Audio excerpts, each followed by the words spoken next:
everybody. It's Michael Laidler here, Leadership Inner Circle, and we are on another episode for Meet Our Community, where we take the members of our group, our community, and discover a little bit about them, just so we can connect and add value to them. They can add value to you. I'm not going to go too much farther into this because we're already a little bit behind. So I'm going to go ahead and bring in our guest for this evening, which will be Lorraine. Hey, Lorraine, how you doing today? Hi, I'm great, thank you. Well, you guys can see that we're here on Facebook Live, and we're going to jump right into it. So, Lorraine, it says, when I asked you about a title about who you were or who you are, you said that you're a life facilitator. What is a life facilitator? Okay, so facilitator, of course, is someone who facilitates, and uh, facilitate actually means to make easier. From the Latin or French word facile, I think it's the Latin word facile, and it really makes, it says to make easier. So it's also a guide. So the facilitator guides. So that is really how I see myself and what I see my life purpose being, someone who guides. So you shine a light on a path. I never really believed in giving anyone advice or in telling anybody what to do. So what I do really is just try to make it easier, to draw out the knowledge that you have within yourself, because I believe that you do have all the knowledge and everything that you need, you actually have. And sometimes you just need someone to shine a little light on a path for you, to help you find your own way. So that's what I did professionally.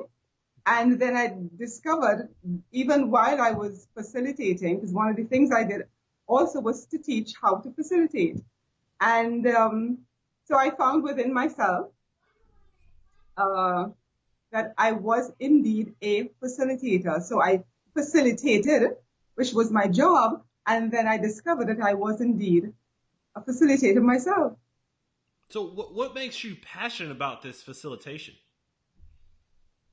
So my purpose that, I discovered, many years ago and continues to reveal itself is to help people find who they are.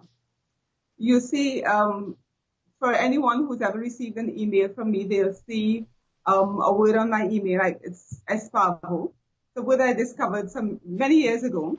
And it means thank you for taking your power. And when I saw that, I thought, absolutely, thank you for taking your power. And that was me. So within every one of us, each one of us, there is power that is just waiting to be awakened. And I discovered that I was awakening it within myself. Mm-hmm. And because I myself was guided into facilitation, I realized that my purpose became to guide people towards seeking and finding their inner power. And if each one of us were to do that, then the light that we shine in the world just continues to expand, and we make our world a better place, basically. Well, that's I could tell you from personal experience that's a very deep and very great approach to helping people out, Lorraine, because a lot of people they have a lot in them. They have a lot of goals, a lot of potential, but a lot of times they have a hard time bringing that out of them. So the fact that now you do that, I think that's very helpful for people because they can kind of see that hope. They kind of see that guidance that you bring them. So for those who are listening or watching, think about it. Think about it, what you're going through in a sense of if you're feeling stuck right now, if you're feeling lost, how are you getting out of it right now? So Yes, start thinking about that. And I think that's important, Lorraine, that you bring that up because a lot of times people don't know.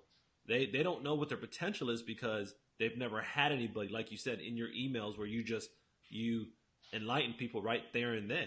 I mean, that's so refreshing to have that. So when did you realize that you wanted to be that facilitator for someone's life? Like, was it a certain part of your life, or was it just something that just through years of training and experience that brought you into it? So it's a combination of both. I was sort of called into youth leadership. Seems like 100 years ago, but it was probably in my early 20s when I was, or maybe late teens, 19, you know. So for me, it was very early. It was very early. I ran a youth group, then a prayer group in my, in my church. And then when I entered the banking industry, and so I was in banking, but what I really wanted to do was training. So I did customer service and service quality training. And when I did that, what struck me even then, so this was many years ago, that in order to serve, in order to give good service, you have to first understand yourself. You've got to first respect, you have to respect the other person in order to serve them. And then people don't really get that. So I wrote an article many years ago, and I titled it Service, Not Servitude. And because many people, sometimes they feel that in serving someone, they are lesser than the other person. Or even that person, other people might think that. But in order to serve, you have to respect the other person. And to respect the other person, you have to respect yourself.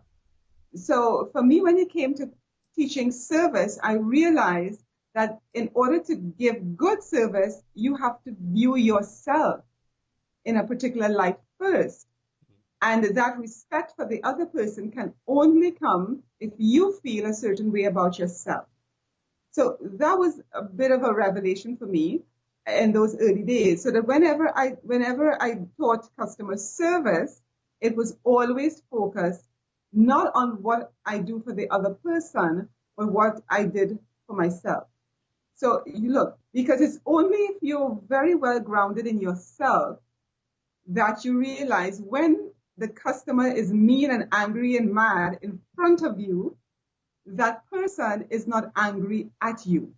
Mm-hmm. And that person's behavior has really very, very little and many times absolutely nothing to do with you.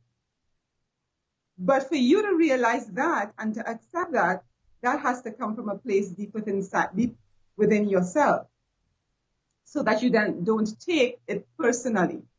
So that was the beginning of my journey, sort of, if you want to think of it like that, in looking at how do I serve somebody else,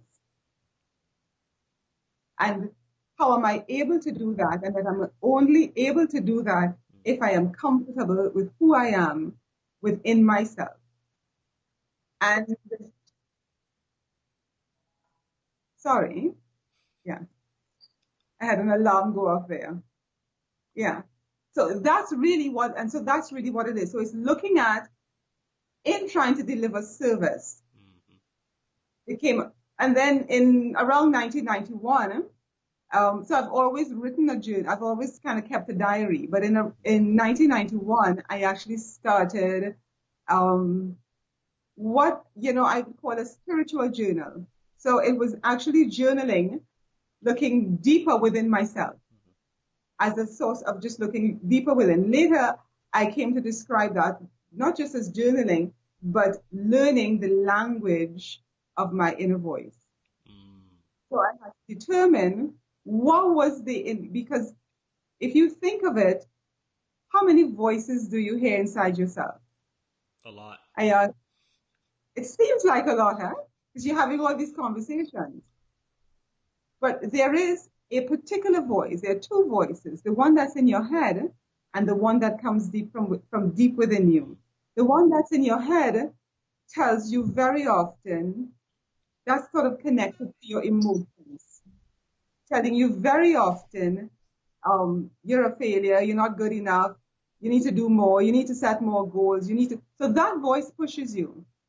The other voice that sometimes is very quiet and we don't really recognize until we start learning to recognize it, that other voice tells you, you are absolutely everything that you need to be. You are spirit, You are everything. You have everything you need, and you are already everything that you need to be. And that voice, when you start to recognize that voice, it takes you deeper and deeper and deeper within yourself so that you can recognize the truly awesome human being that you are. And when you can do that, then you can see that reflected in other people, and then you treat others differently and you treat them better. So going forward as a life facilitator and making your future collaborations with others, like what are you looking forward to as far as the future and what you're doing? So, how is that connected to leadership? That is, as leading from above the line, we share that actually, Mm-hmm. that self discovery, understanding your inner self, your inner voice, recognizing it, that helps you to discover who you are. That leads you into seeking development, self development. How do I become a better me? And we say there are five, what we call five sources of your inner power. And those are principal consciousness, purpose, emotional mastery, understanding change, and knowledge empowerment. And through that, when you, in discovering yourself and in developing, finding your five sources of inner power, you display certain attributes. And those are integrity, honesty, compassion, empathy, those virtues. And that creates your leadership aura.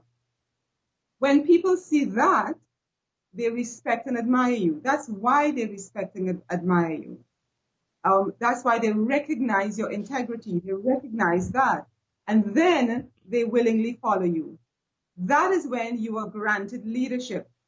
So for many people, we think that, we learn leadership skills and we say what you're actually learning is management skills. You're learning how to manage. You're learning how to manage time. You're learning how to manage yourself. Those are management skills. The leadership comes from a place deep within you that is reflected in the person that you are, that other people recognize, and then they grant you leadership. So what I do is help, which is why I facilitate to help people find first that inner voice, to recognize who they are so that they can find that power that lies within themselves that strengthens them and allows them to choose what we call the above the line behavior rather than below the line behavior.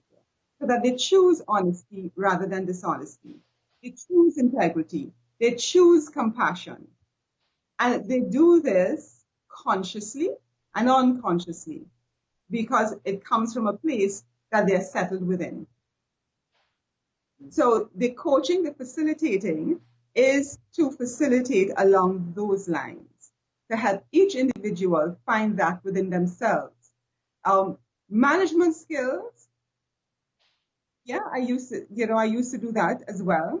The training of management skills at very little at different times. I didn't go very much into. I work with a company called IBB Global, and that company was a licensee for Leadership Management International. But I always felt at that time that what was missing was the individual. There was something that was missing. That we were teaching skills and development and planning and goal setting, and people's lives were being transformed. But what was missing was that recognition of the inner voice that was actually powering you be the person that you want to be. And I agree. So you hit so many different points and great examples just now. And I'm sure the viewers, we got people coming in saying hi. I put up on the screen. But as you go forward, I think one of the biggest things that you really emphasized with leadership was that a lot of people only learn how to be managers. They never actually learn Yeah, how to be leaders. And I think that that's holds correct. so many people back when it comes to their own progression because they're thinking that they're a leader, but they're only managing people. They're managing tasks versus helping people out. And I know that's something that was one of my weaknesses in the beginning. But as I've learned and I developed my leadership skills, it became a lot easier to do. and it became more fulfilling when I realized I had to help other people. Yes. So I definitely think you make a great point. And for those that have heard Lorraine, make sure you comment, like, share this video because she gave you guys a lot of facts in this past 15 minutes. A lot of good points that we can use right now, this evening, Sunday evening, to apply to our teams, our groups, with each other. And I think, Lorraine, you did a great job explaining everything that you had, everything you got going on, because as a life facilitator, it's it's important for people to realize that they're not doing it alone, especially in leadership, because so many times we go at things alone, we go at tasks and responsibilities. So that's great. Lorraine, before we end tonight, do you have anything that you want to share? Just maybe one or two lines, just to let people know, kind of keep them motivated. Well, and it's our philosophy, the philosophy of leading from above the line, which is simply that there is an innate goodness in each human being that seeks to be expressed. You find it, it is there within you, just waiting to be found. That's it. Wow. So think about it. No matter who you walk past today or tomorrow, even if that person is grinding on your gears and they're bothering you in every way, there's something that's good in them. So keep that in mind. Absolutely. But Yes. yes, thank you, Lorraine. You've been great. I'm sure there's going to be a lot of comments, people asking, especially about those 5 areas that you talked about. So if you have a chance, throw that in the notes, the comments below, because it'd be nice for someone to be able to follow up with those because I think they're very Yeah. important for people to realize. So thank you. Thank you, Facebook Live. Thank you, Leadership Inner Circle. It's been a great night, and we will see you next time. Right.